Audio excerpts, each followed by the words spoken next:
Hello everyone, welcome to our channel जेनर्स। आज की वीडियो में हम लोग डिस्कस करेंगे how to analyse mock test. एक दो दिन पहले हमने एक वीडियो रिलीज की थी जिसमें गणत ने डिस्कस किया था how to attempt mock test, हमें मॉक टेस्ट कैसे अटेम्प्ट करने हैं, कितने मॉक टेस्ट अटेम्प्ट करने हैं और मॉक टेस्ट अटेम्प्ट करना ज़रूरी क्यों है। आज हम बात करेंगे कि हमने एक बार मॉक टेस्ट अटेम्प्ट कर लिया तो अब हमें उन्हें एनालाइज करना है। बिकॉज जब हम उसको एनालाइज करेंगे तो हमें अपनी मिस्टेक्स पता चलेंगी। हमें पता चलेगा कि हमें कौन से कॉन्सेप्ट्स हैं, कौन सी स्किल्स हैं। जैसे कुछ लोग कॉन्सेप्ट्स अच्छे होते हैं लेकिन टाइम मैनेजमेंट में पुअर होते हैं, तो टाइम मैनेजमेंट जैसी स्किल्स या फिर एग्जाम प्रेशर हैंडलिंग वाली स्किल्स भी हमारी साथ साथ इंप्रूव हो सके ताकि हम लोग फाइनल एग्जाम में अपनी बेस्ट एफिशिएंसी से परफॉर्म कर सकें। तो आज की वीडियो हम शॉर्ट ही रखेंगे। मैं तुमको रेकमेंड करूंगा कि इस वीडियो का एक एक डिटेल को समझना, बिकॉज जो भी मैं तुम्हें पॉइंट्स बताऊंगा वो आई एम गारंटीड कि तुम्हें बिल्कुल हेल्प करेंगे। कोई भी ऐसा पॉइंट नहीं होगा जो तुम्हारा टाइम वेस्ट होगा। अगर तुम्हें ये वीडियो 1x पे देखनी है, 1.5x पे, 2x पे, I don't care. I just want कि तुम इस वीडियो की हर डिटेल को देखो, समझो और इंप्लीमेंट करो। ठीक है, without any further ado, let's start the video.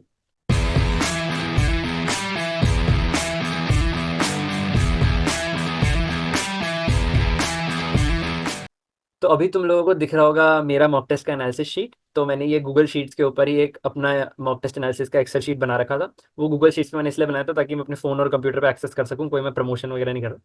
तो इसके अंदर तुम देख सकते हो, आज मैं पूरी वीडियो के अंदर इसी एक शीट के ऊपर डिफरेंट एलिमेंट्स को हाईलाइट करके तुमको बताऊंगा कि तुमने कौन सी चीज़ें फॉलो करनी है, कौन सी चीज़ें नहीं करनी। और एक दो मिस्टेक्स जो मैंने की थी जो तुम्हें अवॉइड करनी है, वो भी मैं तुमको इस वीडियो के थ्रू बताऊंगा। सबसे पहले शुरू करते हैं। Column number 1, incorrect questions.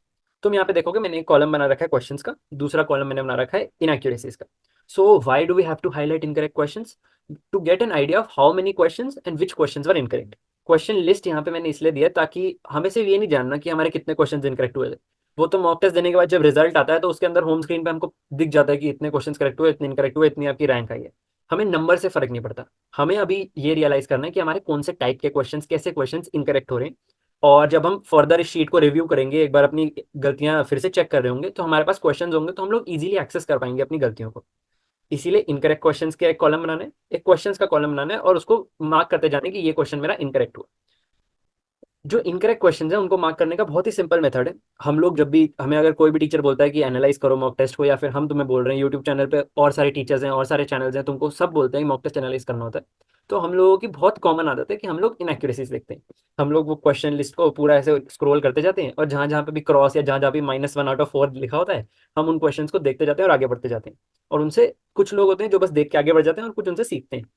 तो ये तो बहुत कॉमन प्रैक्टिस है, इनकरेक्ट क्वेश्चंस को देखना और इनकरेक्ट क्वेश्चंस को सीखना। Because incorrect questions will always teach you something new, will always teach you something that you weren't aware of.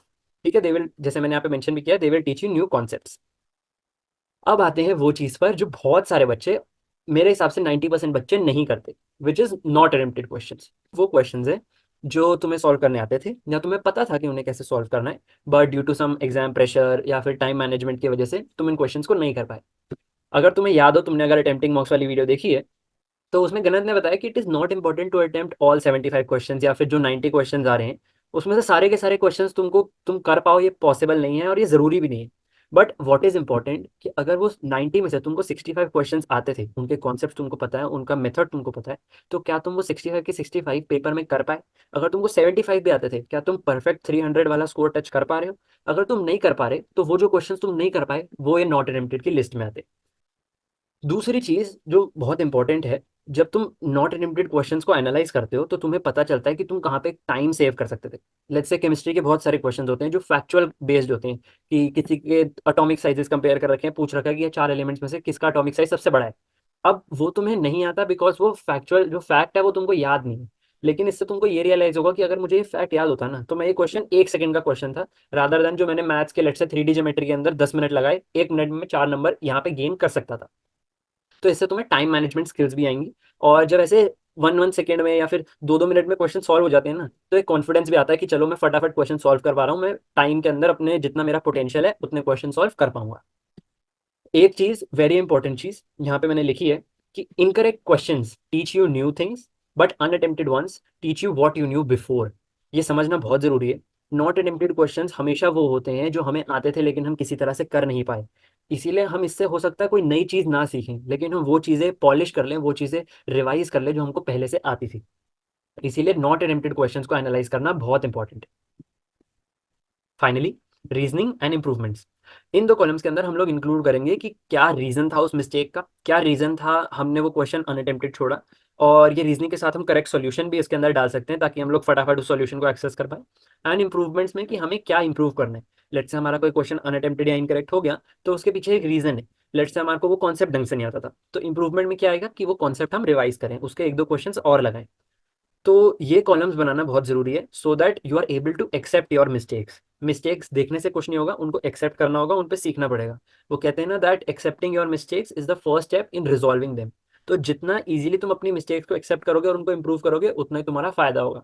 हमने मिस्टेक्स को सिर्फ एक्सेप्ट करना है, हमने गिल्ट में नहीं चले जाना कि यार ये तो मेरे को आता था, मैंने नॉट अटेम्प्टेड छोड़ दिया, या फिर इतनी सिली मिस्टेक हो गई। जैसे तुम यहाँ पे देखोगे मैंने सिली मिस्टेक को भी पॉइंट आउट कर रखा है।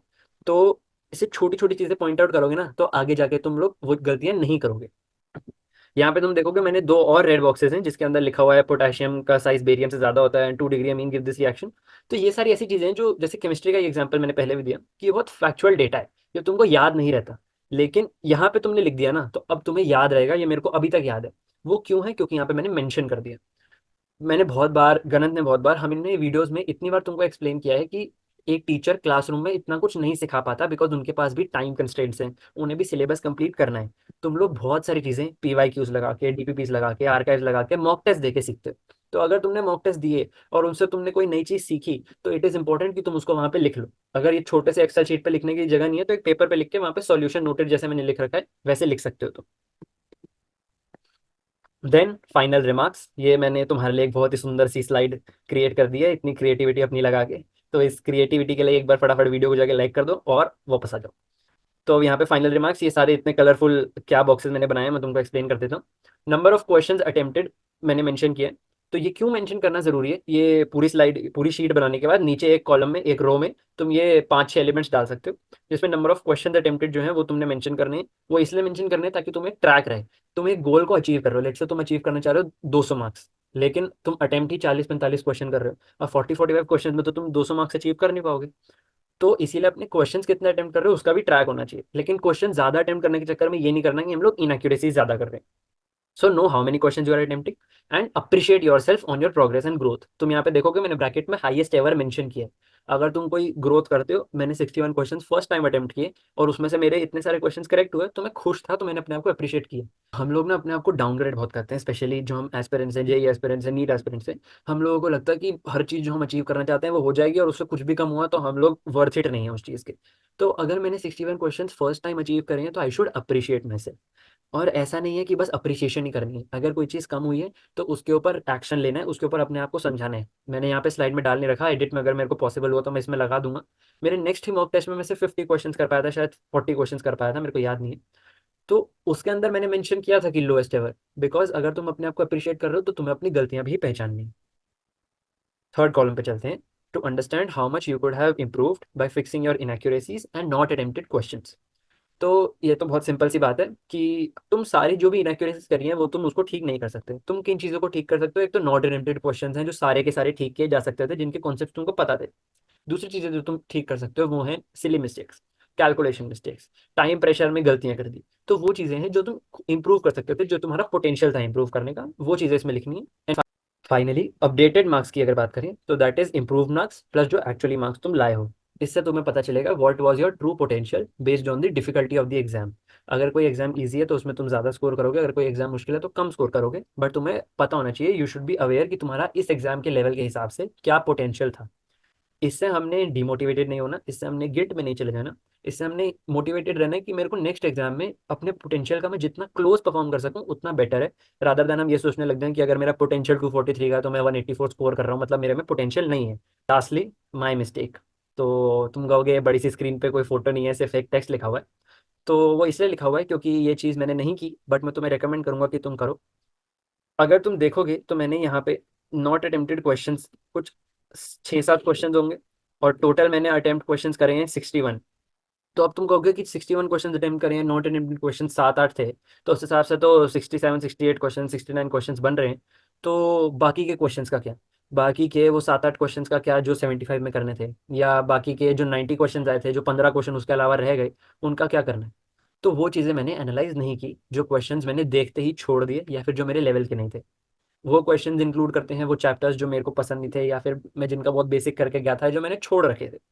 आई वुड रिकमेंड कि ये वाले जो क्वेश्चन है ना, इनको भी तुम देखो। अगर तुम्हारे पास इवेंचुअली अपनी इनएक्यूरेसीज और नॉट अटेम्प्टेड क्वेश्चंस खत्म करने के बाद कुछ टाइम बच जाता है, तो इन क्वेश्चंस पे इंप्रूवमेंट लाओ। बिकॉज हो सकता है कि ये चैप्टर से बहुत आसान क्वेश्चन आ जाए और तुम्हारी हेल्प हो जाए। मैं ये नहीं कह रहा कि अपनी स्ट्रेंथ को छोड़ के वीकनेस पे जाने, अपनी स्ट्रेंथ को ऑन ट्रैक रखते हुए अगर वीकनेस इंप्रूव हो सकती है तो करो, वरना जरूरी नहीं है। बस एक रिकमेंडेशन है, मैंने नहीं किया, मेरे को लगा गलत है, बट तुम अगर कर सकते हो तो डेफिनेटली डू इट।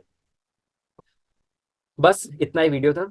जैसे मैंने तुमको स्टेप्स बताए हैं, उन स्टेप्स को फॉलो करो, अपने पेपर्स एनालाइज करो, ज़्यादा से ज़्यादा पेपर दो, गलतियां समझो, कॉन्सेप्ट्स को पॉलिश करो। वीडियो को यहीं पे एंड करते हैं। Keep studying, keep practising. This is Tijil Minocha signing off. Bye bye.